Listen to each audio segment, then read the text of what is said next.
Good morning mga kapak. Ayan, sana naman pong mapagpalang araw sa inyong lahat. Nandito na naman po ang inyong kapak, mga kapak. Tayo ay magluluto po ulit. Siyempre, ito na naman po yung aking lulutuin. Ulam natin pang lunch. Ito po ay, sa nakikita nyo, ito po ay pata. Ayan, so magluluto po naman po tayo. Magluluto tayo ng pata ala Papa Pac. Ayan, so yan po yung dish natin for today mga kapak. So, isa na naman po itong actually hindi naman po siya experimental, no? Pero may mga dadagdag po akong mga ingredients na hindi naman po kasama dapat dito sa pagluto ng pata team, no? So, ayan, pakita ko na po yung mga ingredients sa inyo. Lalagyan po natin siya ng saging, mga kapak. Ayan, saging na saba. Ayan, saba. Siyempre po, lalagyan ko rin po siya ng greens, no, gulay. Ito po ay pechay, no? Native pechay po ito. Ayan, so sa mga sa mga nagluluto po ng pata team, usually wala pong ganito. So ako po naglalagay po ako ng pechay.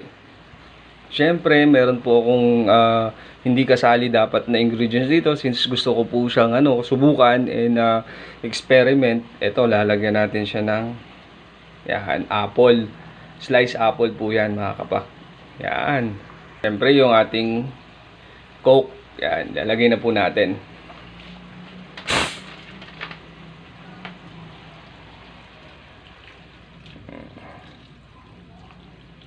Yan. Pakuluin ko lang po ito. Yan. So, takpan natin yan. Santayin natin kumulo. Ito mga kapak. Takpan na natin.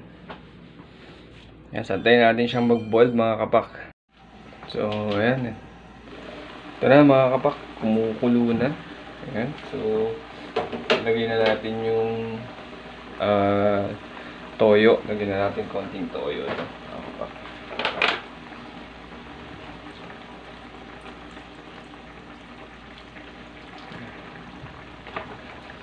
Ayan.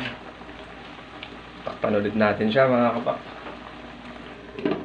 Actually, pwede ko na rin palang ilagay yung yung ating saging. Tsaka yung apple, mga kapak, lagay na rin natin yung apple. Ayan.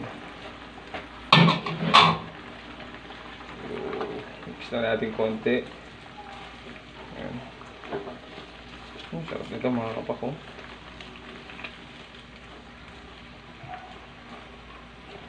Ayun. Takpan lang ulit natin yan mga kapak. Update natin mga kapak. Yun. Wow. So, medyo marami-rami pa siyang sabaw. Ayan, so, gusto ko medyo tuyo-tuyo kasi siya mga kapak. Kaya tutuyuin pa natin siya ng konti. And at the same time, medyo lalambot-lambot pa po yung ating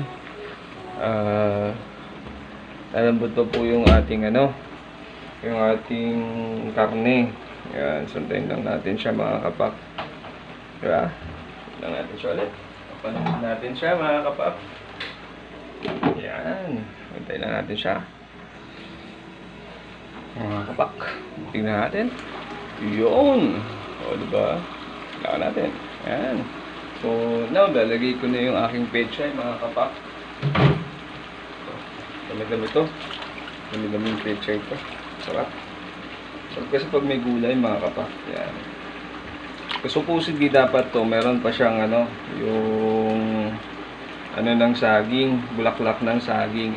Wala tayong nabiling bulaklak ng saging mga kapak. Yan, ito na lang.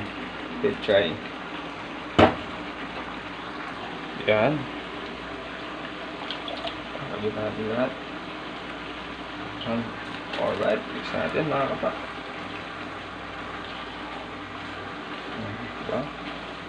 Doon na lang natin siyang maluto. Tapos okay na to.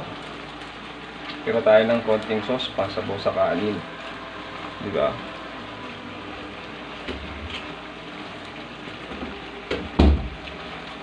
Yun. Diba? Okay na to mga kapak. Ano pa?